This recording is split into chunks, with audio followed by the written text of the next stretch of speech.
Welcome to video lecture 13 of St. Thomas Aquinas' metaphysical teaching about the one and the many, in which I am going to discuss why metaphysics is the queen of the sciences, and why, as being the queen of the sciences, strictly speaking, metaphysics is the science of leadership par excellence. Not only is it the leading science, but the leading division of philosophy, but it is so precisely because it studies principles of organization, and included among those are the principles of leadership. In the last video lecture 12, I discussed 10 topics. And those topics were all related to the realization of the reality of aims, and to a certain extent also the reality of contrary opposition, and the dramatic impact that this had on the teaching of Aristotle and St. Thomas Aquinas, and chiefly on St. Thomas through Aristotle's realization.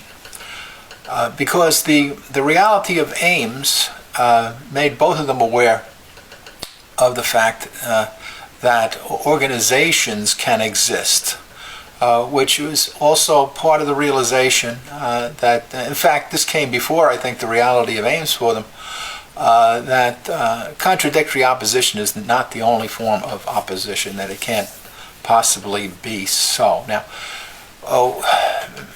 some of you who are listening to me talk about metaphysics being the science of leadership might wonder why I am connecting the study of leadership to a study of metaphysics. That if you don't understand the nature of metaphysics, you can't get a maximum understanding of the nature of leadership.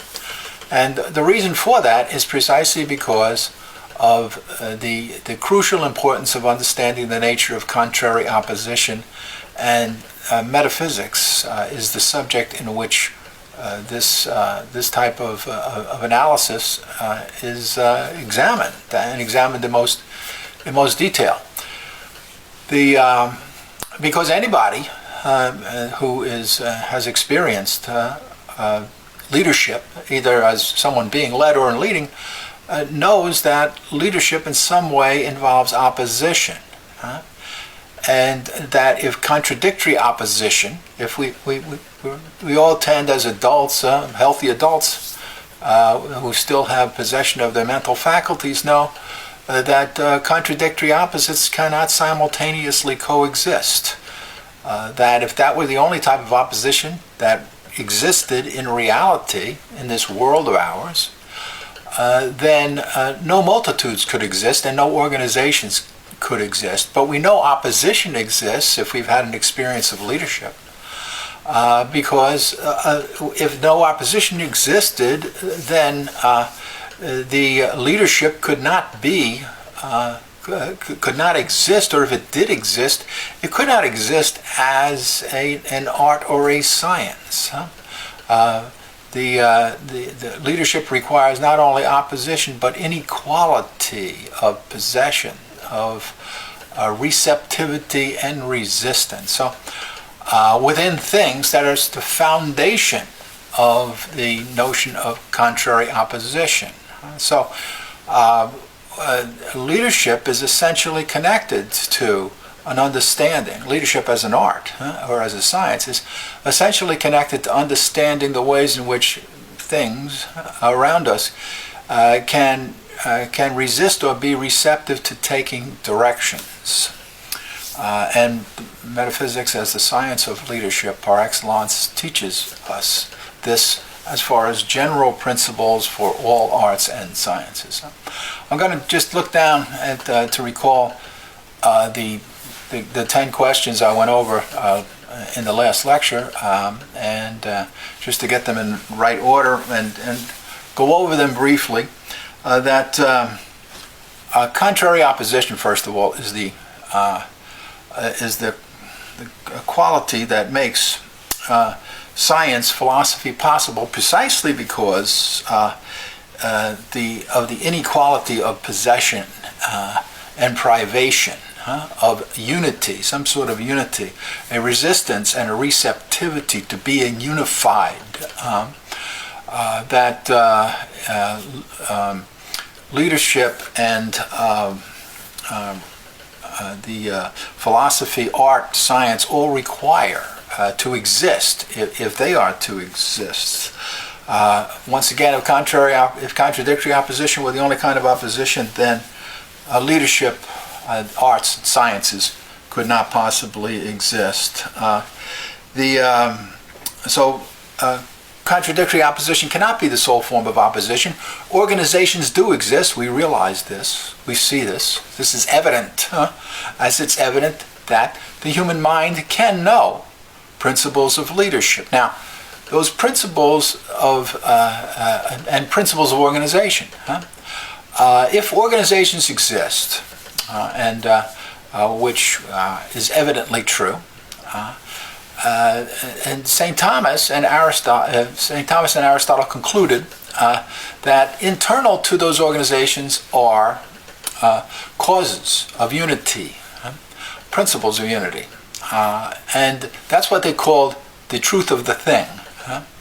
And human beings have proportionate powers, abilities to know the truth of the thing. So there's a truth in things and a truth of the mind, and the truth in things measure the truth in the mind. When we have a conformity of these two truths, we have a match. We have a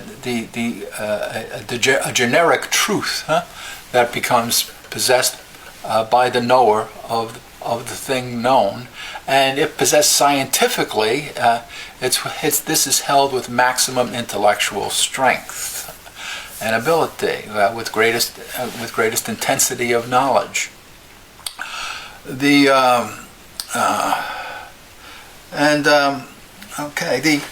realization once again of the reality of aims caused Aristotle and St. Thomas to come to the realization that genera and species exist within reality. That is, different types of organizations, both kinds of organizational unity and kinds of organizational operation. And that metaphysics studies both of these. It studies principles of organization, of unity, and within that contains a philosophy of measure, by means of which we know the strength, the greatness of the unity that is contained within an organization. We do this in different organizations in different ways. For example, Aristotle and St. Thomas say that the maximum in any genus is the measure of everything else that is in that genus. Now that's different when you're dealing with dimensive quantity or qualitative quantity. Qualitative greatness of quality, like we would talk about the greatness of a concentration of a substance like a liquid, and how it can generate wider and more intense effects through a smaller amount. And we take that maximum in concentration to measure qualities, whereas when we're talking about something like a dimensive quantity, a length, if the length of a piece of lumber is 8 feet, and another piece of lumber is 7 feet, well, what exceeds? We know it's the last foot that we're using as a measure. That is the measure of all of the other parts. It's got 8 1-foot parts in it. But if we're measuring qualities, see, we can compare two quantities as dimensive quantities, what mathematicians generally deal with, like geometrical and numerical quantities, by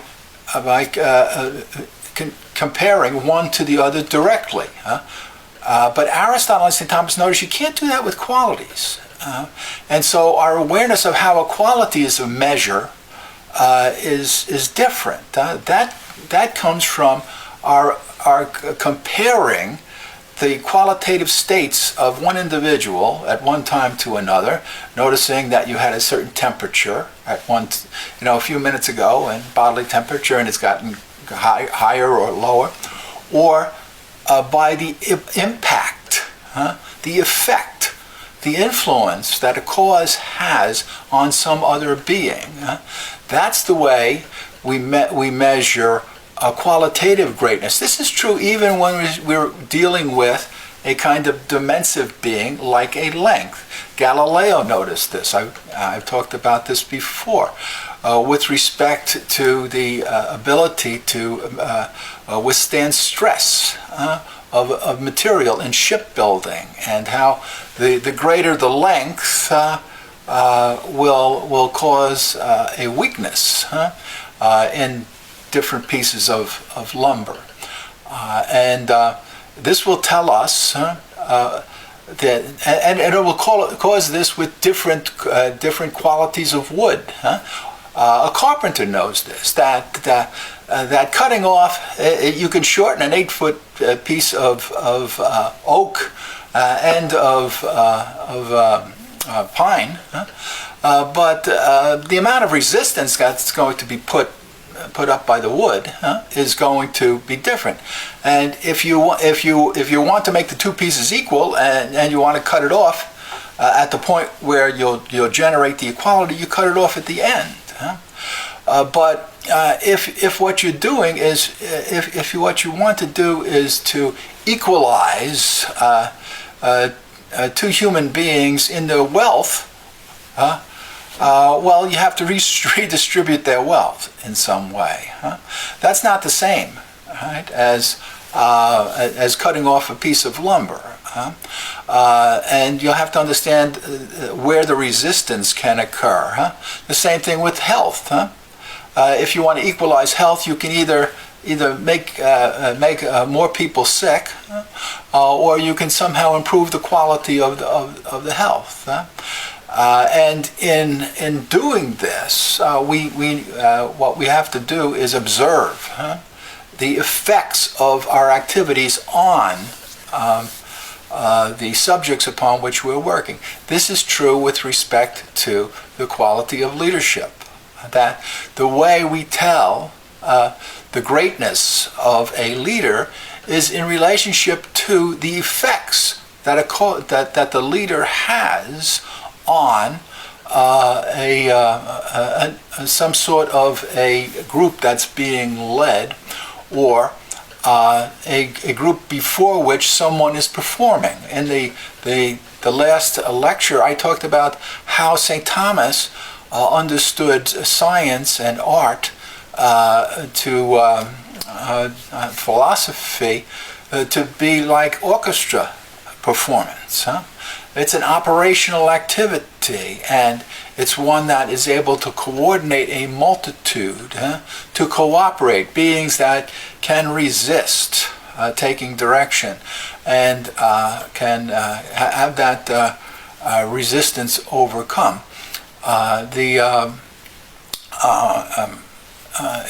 This understanding of leadership as an essential part of philosophy actually goes back to Plato. If you read Plato's Dialogue the Meno, which is misinterpreted by virtually every philosopher, quote, falsely so-called, who thinks that Plato is dealing there with the question of whether virtue can be taught, where he's dealing with the question, strictly speaking, of whether leadership can be taught.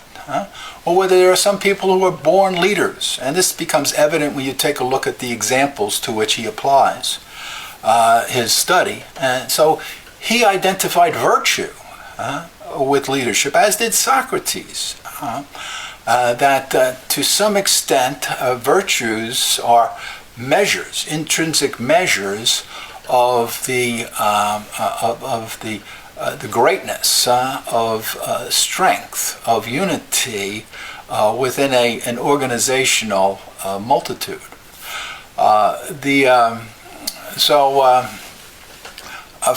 For St. Thomas,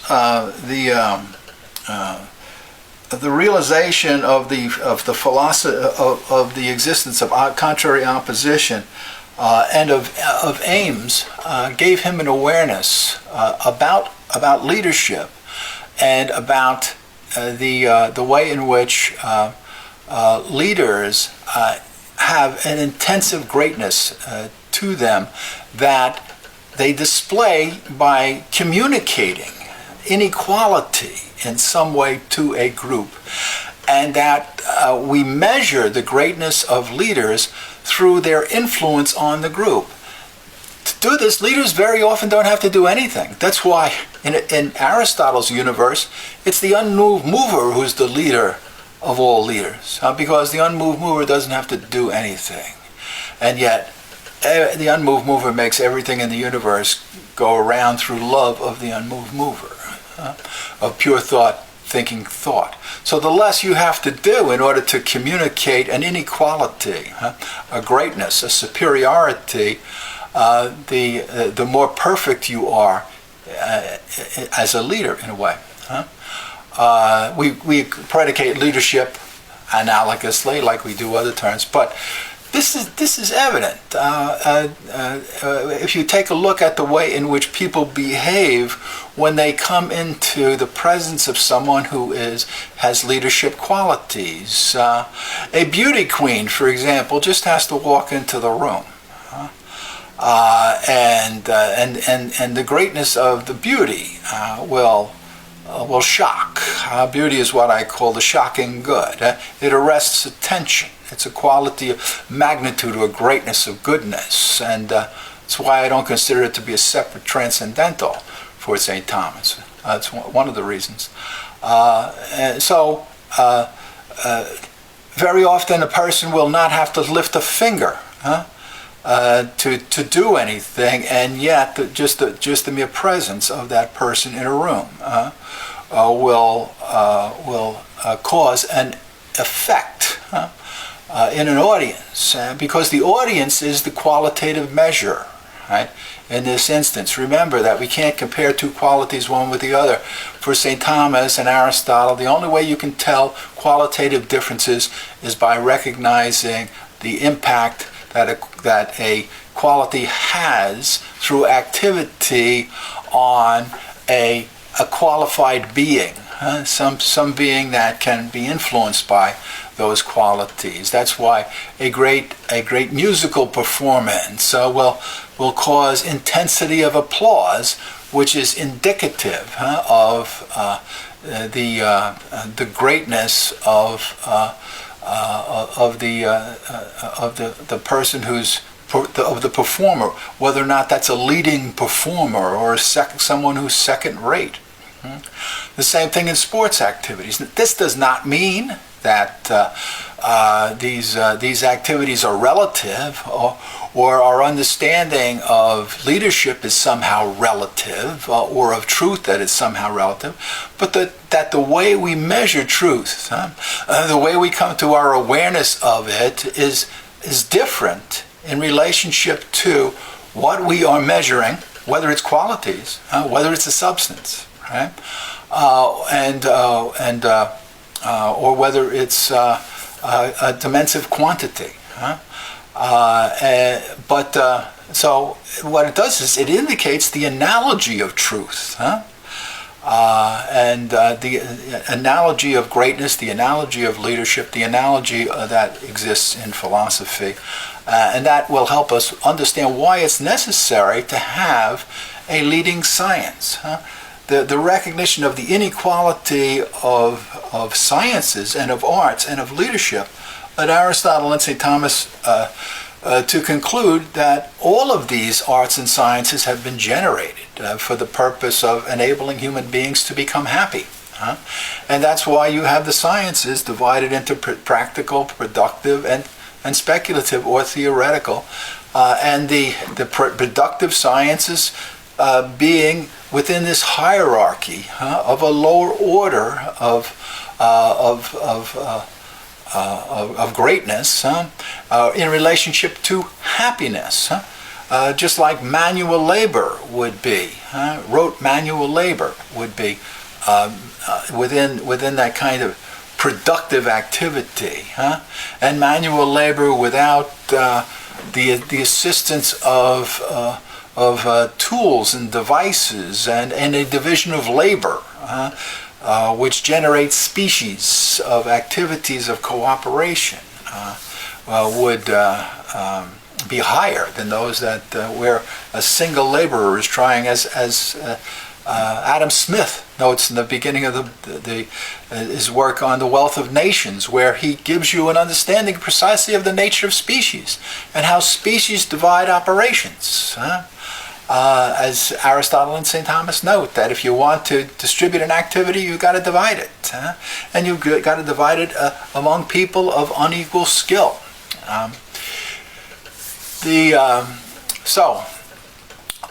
This led them to conclude this recognition of contrary opposition, of hierarchy of leadership, that there's a hierarchy of sciences, that the productive sciences are handmaidens to practical sciences. And you change the practical science, you're going to change the productive science, that the practical science exists to generate theoretical sciences, arts, theoretical arts like the liberal arts, which are engaged in to perfect human faculties. This led them to understand that these human faculties are hierarchically ordered, and that they're all organized or ordered or related to generating human happiness for a human being as possessed of a human nature as a whole. The satisfaction of the whole of human nature is precisely the natural cause for our generation, why human beings caused to come into existence these different arts and sciences. So for one science to claim that it possesses the whole method for understanding everything, like someone like René Descartes maintained, or that contemporary mathematical physics possesses the whole of science, is the whole of science, and either in the sense that it possesses the whole of truth, or it possesses the maximum of truth, cannot possibly be right. Our contemporary popular understanding of science has got to be wrong. This has serious cultural and civilizational impacts, which I'm going to talk about in a bit in this lecture and in subsequent ones. And all of these sciences, to some extent, exist to generate metaphysics, so that human beings can know whether or not there is some sort of an external stimulus of human nature, like for all other human faculties, caused by some agent that by our nature seeks to have unity with, in order for us to be happy. So the whole of our pursuit of sciences and arts is inclined to cause us to wonder about whether or not a God exists, and for this to be dismissed by people who claim to be scientific, for them to dismiss the notion that aims actually exist, or that causes are real, or that truth actually is something that should be pursued, makes the contemporary pursuit of science unintelligible. And it's one of the reasons why the people who are in these disciplines can't, in general, tell you where they get their principles from, how they were able to derive them, why they work. They cannot give an intelligible explanation of what induction is, for example, and tend to reduce it to historical description, and oversimplify the nature of science and the complexity and difficulty of achieving it. Right now, what I want to do is to just go into a few of the topics, and I have been covering them to some extent in reviewing from video lecture 12, but there are 7 topics of new activities. And the first one of them, I'm just going to go over a few of them so that I can give you a rest and come back. So I'll cover the first 3. How for St. Thomas, the principle of highest species unity, leadership, causes metaphysics to be the highest, or the queen of the sciences. Metaphysics is a science for St. Thomas of highest causal leadership because what it studies is most one, and the intellectual activity by means of which it studies this. In other words, it studies the type of organization which is of highest qualitative unity or greatest strength. What gives to a thing its unity, its strength, I've talked about before, is its unbreakability, and that's qualitative. Even with respect to determining lengths, that's a limit, and that's a qualitative a restriction that is placed upon a multitude, the qualitative possession of unity that metaphysics studies is the greatest because it's not as dependent upon external circumstances and conditions for its existence as the types of unity that are studied in other kinds of organizations. Every species, every genus that exists in this universe coexists with something else and can only have its species and genus of unity in relationship to things that exist around us, because a multitude of organizations exist within other organizations. The parts of the whole that constitute this or that organization have their own parts and wholes. The departments that exist within organizations have their own parts and wholes. The people within these organizations have their own parts and wholes as organic beings. And all of these have to be able to relate one with another and to coordinate. But the subject that metaphysics is studying are those principles, those causes that are most influential on the organization of everything else. They are used in all of the different arts and sciences. They're the causes of unity in all of the other disciplines, and all of the other subjects of study.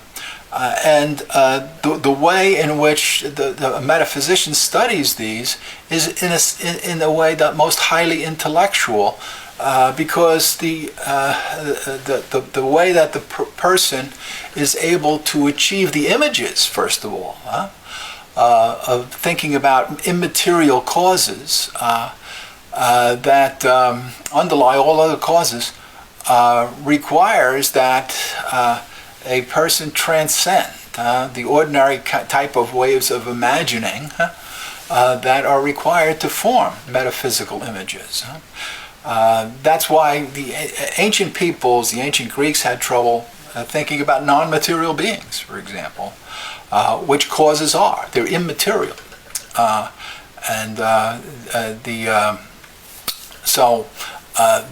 That unity that metaphysics studies is the least possible to be verified by the external senses. The fact that metaphysical principles cannot be empirically verified is no critique whatsoever. First of all, because, as I've said many times, there's no such thing as empirical verification.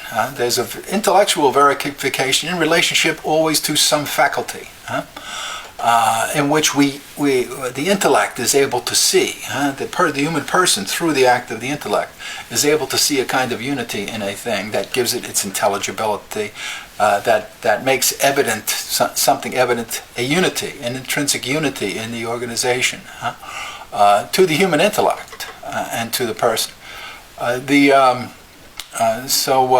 In mathematics, you have the example of the person.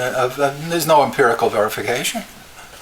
The mathematicians verify in terms of their models, their mathematical, the mathematical constructs that the human imagination has added to the external senses. And metaphysical principles, metaphysical verification terminates in the intellect, because that's where the images have been added to the ordinary process of imagining through negation and relations, so that we can come up with species that's distinctive to metaphysical inquiry and come up with the nature of metaphysical evidence. We know this from the way in which people who confront us and give us problems and difficulty and negate the way we think, that this is a way of negating the images that we're using and the concepts that we are presenting is an essential element of the concept formation, becoming aware of specific differences. So the fact that there's no empirical verification doesn't mean that this mental attitude is somehow scientific, and others are not.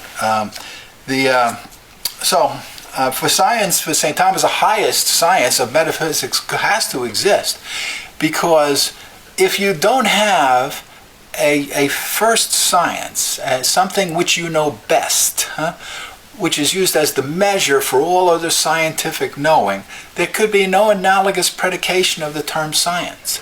There would only be one science, which is what modernity has claimed, turning metaphysics into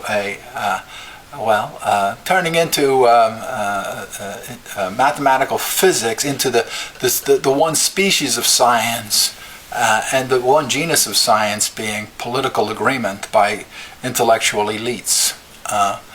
They politicized basically contemporary mathematical physics in forming mathematical physics supposedly into a science. So even there, they weren't able simply to have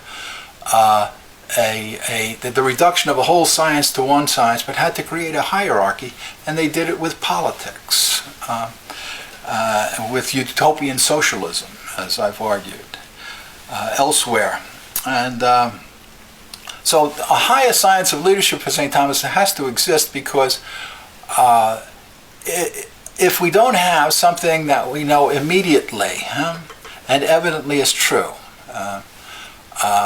certain awarenesses of organizational unity, like the existence of contrary opposites, that they're real, like the conviction about the reliability of our sense faculties, like the unity of truth, that effects presuppose adequate causes, that two things that are equal to a third thing are equal to each other, that the knower exists, and the knower is a principle of knowledge and of science. If we don't have evident awareness of the truth of these principles, then everything that we claim to know as science becomes a belief system, as we like to call it today.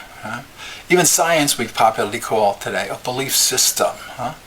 And if that's the case, there is no legitimate claim that we can make that the human mind is actually in touch with the reality of the truth of organizational unity, of beings that exist, that have their own organization, and that we're talking about. And our speech becomes reduced to talk about our speech. And so we tend to be talking to ourselves because we can't know whether or not we're talking to anyone else. This is the whole problem that developed from Descartes up through Hegel and Marx and beyond, up until our own cultural situation and problems, as well as the educational ones that have ensued, come along with it. And so the dangerous results that come from a lack of leadership, a leadership science, are cultural and civilizational. And I'm going to go into more detail about this when we come back. But the reason that we're having so many cultural and civilizational problems is precisely because we've lost the metaphysical foundations of the thinking that built up the organizations of Western culture. And once you lose the foundational principles of your organizations fall apart, break apart. And losing the leadership science, as anybody who's in the military knows, you lose your leaders and your organization breaks apart. So it should be no surprise that our civilization and our culture tends to be falling apart. And if we want to restore it, we have to restore an understanding of metaphysics as the queen of the sciences, the way I'm talking about, so I think that unless we do so according to these principles of the one and the many that I'm trying to communicate to you in this course, that not only will we not understand the nature of leadership, but we'll have lost our culture and civilization. That having been said, I'm going to leave off here and come back for a little while to finish this discussion on the problem of the one and the many as it relates to organizations and leadership and to metaphysics being the queen of the sciences. Thank you. Welcome back to video lecture 13, part 2, talking about St. Thomas Aquinas' teaching on the one and the many, and the chief topic of why metaphysics is the queen of the sciences. And I've been talking about the fact that we have to have some evidently known principles, starting points, things we know best, by means of which we measure the intensity of our knowledge in other areas, another application of the notion of measure to as a supporting argument for the fact that we have to have a highest measuring science called metaphysics, and the why to deny this and to claim that every thing we know is simply a belief or a belief system winds up not only destroying our ability to possess science, but it even winds up destroying our ability to understand the nature of belief. Because we can only believe something to the extent that we are accepting a truth. Belief is related to truth. Faith, as St. Thomas understood it, is an intellectual assent. It's a movement of the intellect to accept something based upon the will, concluding that the reasoning process that's going on in the intellect is inadequate completely to explain what is happening. The will being an appetite within the intellect, and the intellect possessing more knowledge than is contained within reasoning. So the intellectual appetite is not satisfied by the inadequacy of such a notion that everything is a belief system. If that were the case, if there were no evidently known measures that we're using as those parts to make evident to us or better known something which is less well known than we know these principles. Science, mathematical physics, doesn't know its principles better than metaphysical principles. It uses metaphysical principles like the nature of relation, for example, opposition, equality, unity, power, as presuppositions for the intelligibility of its speech. Otherwise, all its speech becomes unintelligible. And as I said, we'll even lose the comprehension of what a belief is, as is happening in our own day and age. If belief is not founded in any way upon knowledge, then belief is simply a sign of some kind of other infinite process of accepting what someone else is saying without any intellectual comprehension of the reason for doing it, and the whole of science becomes irrational. The acceptance of the reality of belief becomes irrational. Beliefs become indistinguishable from opinions, and opinions become unintelligible even of themselves, because to have them you have to have certainties. You have to be certain that you're in a state of opinion. I mean, so the whole thing just collapses under its own absurdity, and is something that we shouldn't take very seriously. In modern terms, metaphysics, I maintain, would correspond to what we call systems analysis, a kind of a combination of systems analysis and leadership studies, the most universal and abstract studies of operational systems or operational organizations.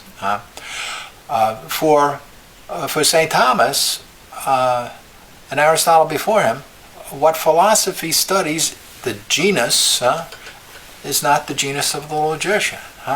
It studies acting natures. It's the acting beings. And it does so to understand their principles of action. But underlying principles of action are always principles of organization.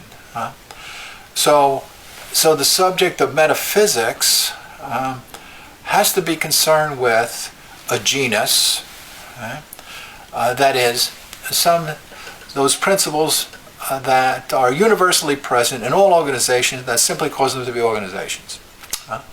And then delivery systems that these organizations contain, by means of which they are able to transmit through the unity of the organization that is unequally being divided. The unity of the organization is being divided analogously, unequally. The same organizational unity. You divide the duties, the activities of the members of a police department or a fire department or a baseball team. The individuals maintain the organizational unity. They still all belong to the organizational unity because this is the distribution of a relationship.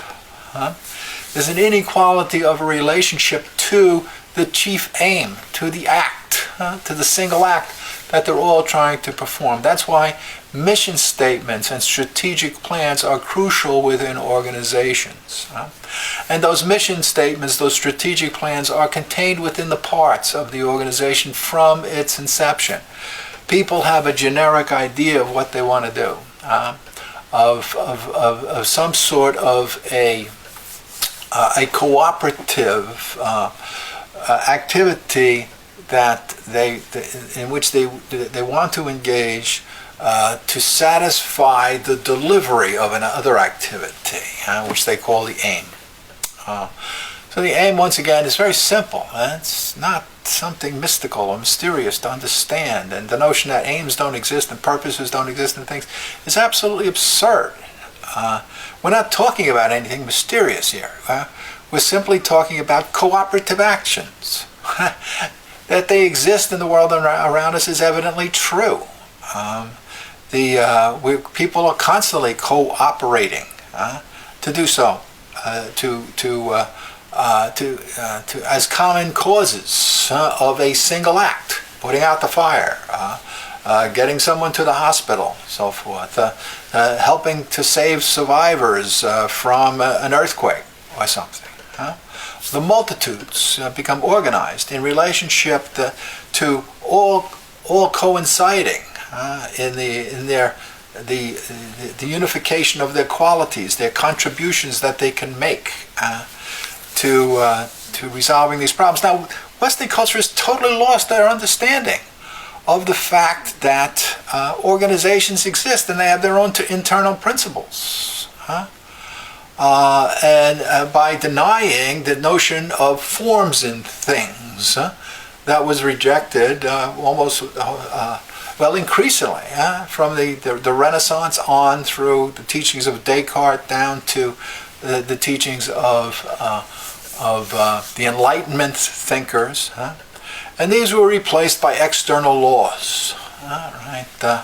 And God was supposed to be the only agent that causes everything in the universe, and there are no secondary causes. There are no secondary principles of organization, which means that God rules over a multitude of beings that have no power to do anything, and is kind of like a totalitarian with nothing to rule, and that kind of a situation. So, in this type of a situation where you're dealing with operational systems, as they would be called today, you have to have members of that organization who have unequal skills, unequal qualities, make unequal contributions to the performance of an action. As Étienne Gilson recognized, and Aristotle recognized before him, the only way that you can unify a multitude to make it parts of a whole is in relationship to a single aim, to which they are all qualified to contribute. A multitude that becomes transformed from being an individual within a multitude, or an individual within a multitude that becomes transformed into becoming a part of a whole, only does so through an essential relationship to an aim, that then changes its sign relation in a way. It now signifies something else. We are engaged in a different communications activity, and we are communicating organizational unity. I've talked about how the leader of an organization doesn't have to do anything in order to communicate leadership, because the leader is communicating organizational greatness, organizational wholeness, organizational strength. Right? And it's simply the quality of the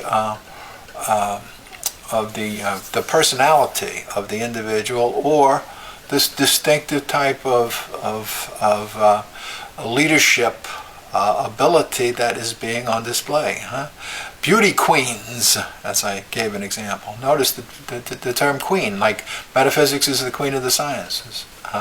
They don't have to do anything. They walk into the room, they drop dead beautiful, and they arrest the attention because they display an inequality. They communicate it. They don't have to say anything. They don't have to threaten people to communicate leadership. But very often people communicate leadership because of the violence that they have. And people follow them because we follow leaders either because we're convinced of the fact that doing so in some way will improve our well-being, and in that case, we might not even be following them because we consider them to be possessed of integrity, as some people think, or because we trust them. We might follow them precisely because we don't trust them. We want to keep our friends close and our enemies closer. Right? So that comes from experience of living in Brooklyn. Say, I'm not going to take for granted that the notion of leader is identical with being a good leader. But the people from different parts of the world will have to follow leaders at times out of hope generated by fear, right, for their own well-being. And that's an unhealthy form of leadership, and it's an unhealthy form of leading. So metaphysics should be able to help us generate in our understanding the motives for leadership, and how these motives chiefly are emotional and volitional and intellectual, and I'll get into this more, but in subsequent lectures. But what I simply want to emphasize here is the fact, once again, of this inequality of qualities. That even being led requires having certain qualities that contribute to the achievement of an aim, because the leader and the being led are two extremes of a leadership relation. And in this situation, the leader takes on what John Dealey would call a semiotic character to him, as a kind of sign vehicle.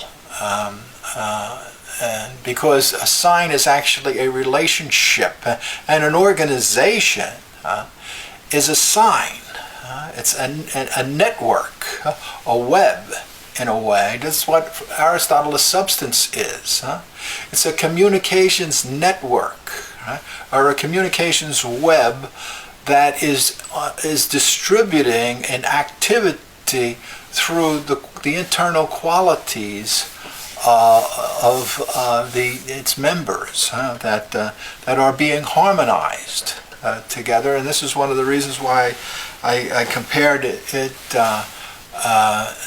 compared philosophy and science to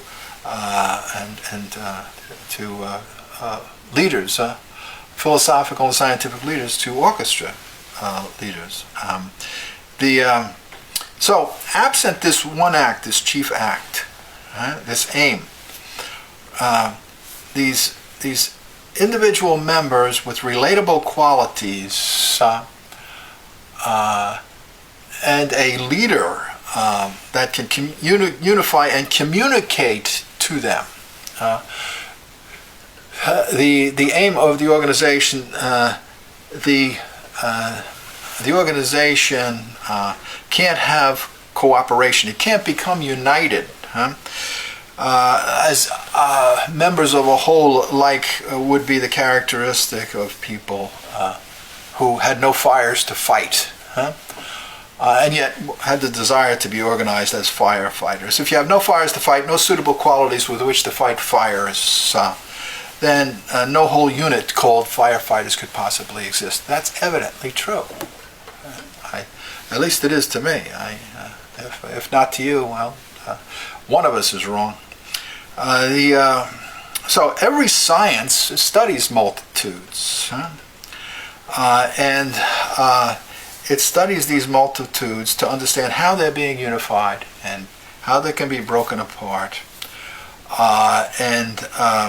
It's the case that the sciences themselves are architectonically arranged so that the lower science is inclined to assist the higher science, and according to St. Thomas, metaphysics studies all leadership principles, including all leaders. The leader then becomes a sign of the organizational strength, and the leader is not necessarily the person who is the titular leader.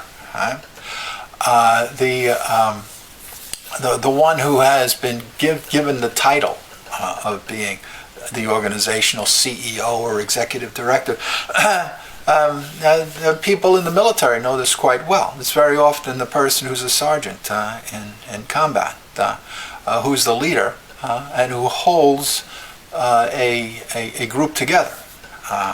And once that individual no longer exists, that chief link that holds the organization in contact with the organizational aim that has existed in the parts from the beginning becomes lost, and the organization falls apart.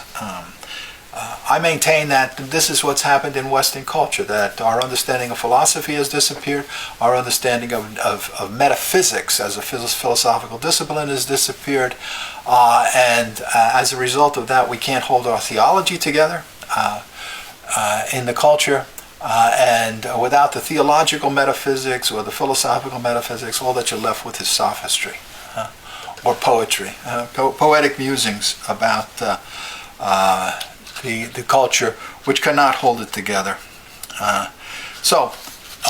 Because the leader is the one who chiefly holds an organization together, St. Thomas considers metaphysics to be the science of all leadership, right? And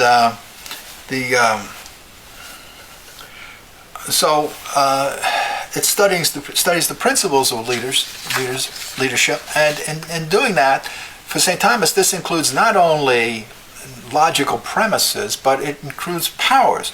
It includes individuals.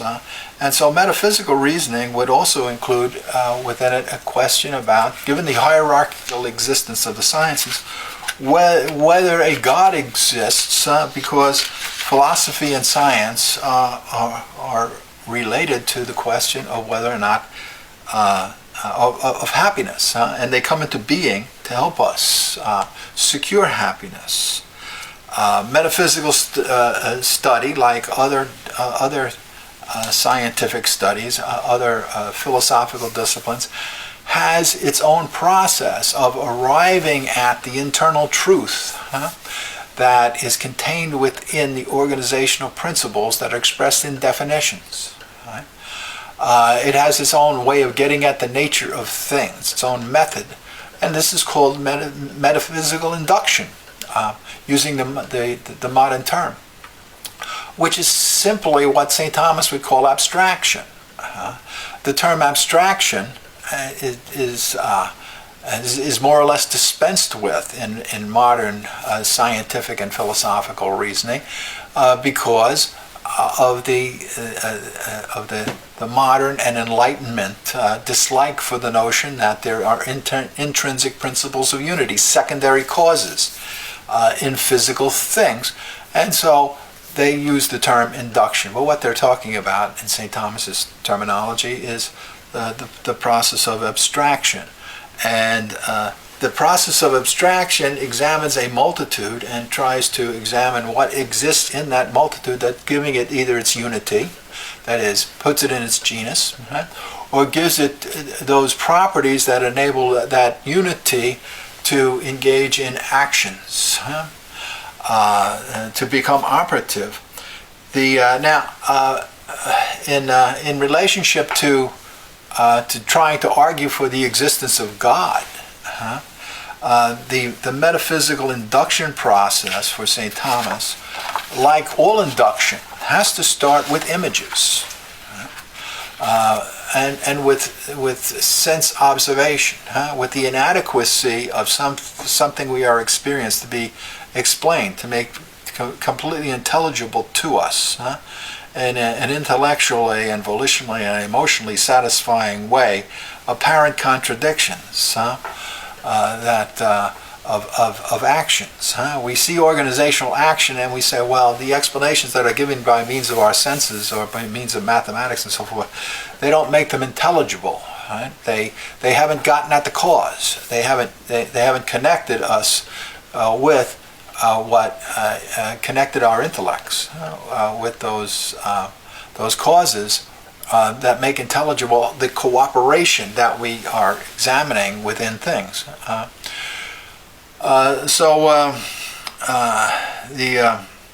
The induction process in metaphysics doesn't seem to be able to get off the ground because, according to St. Thomas, we always have to know what something is in relationship to knowing that it is.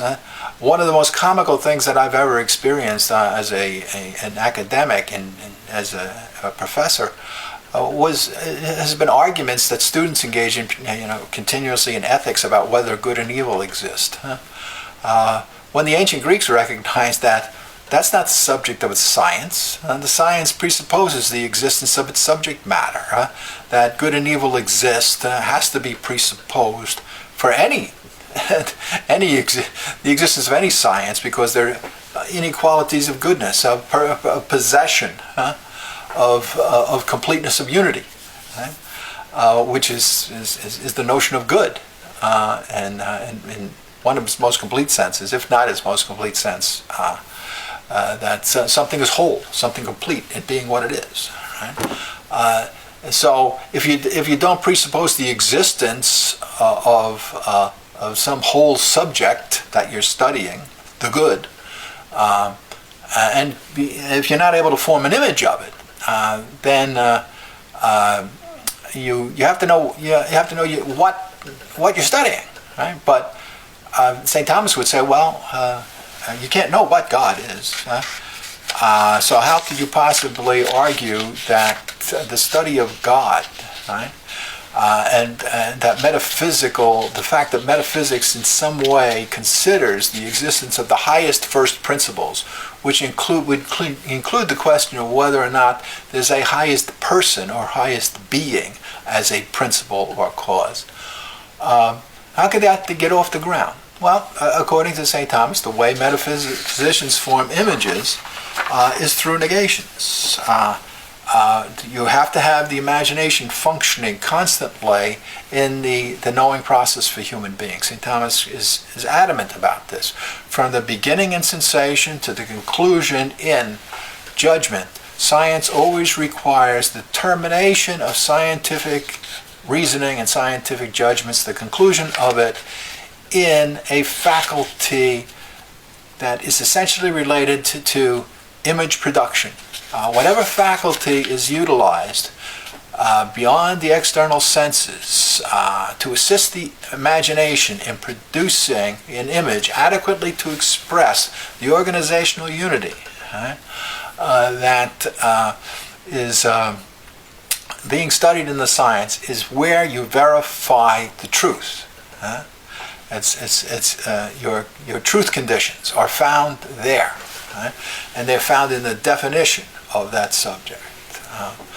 So for St. Thomas, this is found by negation, right? And we have to have at least an awareness of God as a remote genus, some sort of a vague idea, of God that we've taken from the sensory observations that we have and we've negated to come up with some understanding, say, of a cause for everything, and we used negations and negative relations. And as I've said, contemporary physics works in the same way, with respect to beings that are not even observable in principle except through negations.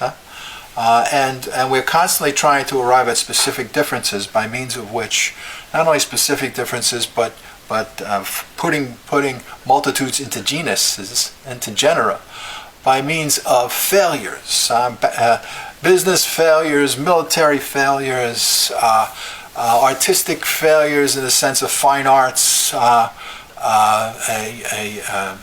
sports failures, and so on. Arguments that are given to us by people that we don't like, but who we need. And we should thank exist precisely because they keep us honest. And so every science starts its process of an induction with an attempt to achieve an adequate image, right?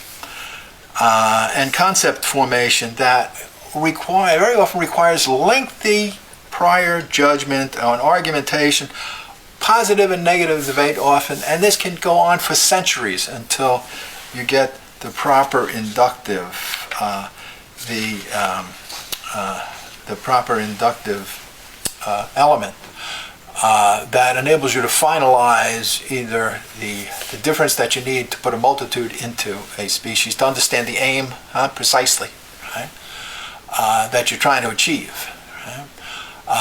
And the precise qualities that you need in the individuals to realize it. And, anyway, so I hope you've enjoyed this lecture, and I hope for those of you who've been surviving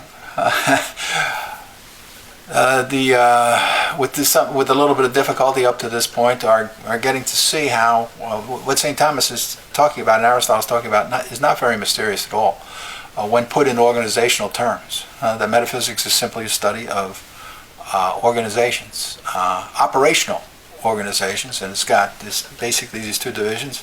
One which tries to identify the principles of unity, and the other that, and included the philosophy of measure within that, and the principles of operation that depends upon that philosophy of measure and organizational unity.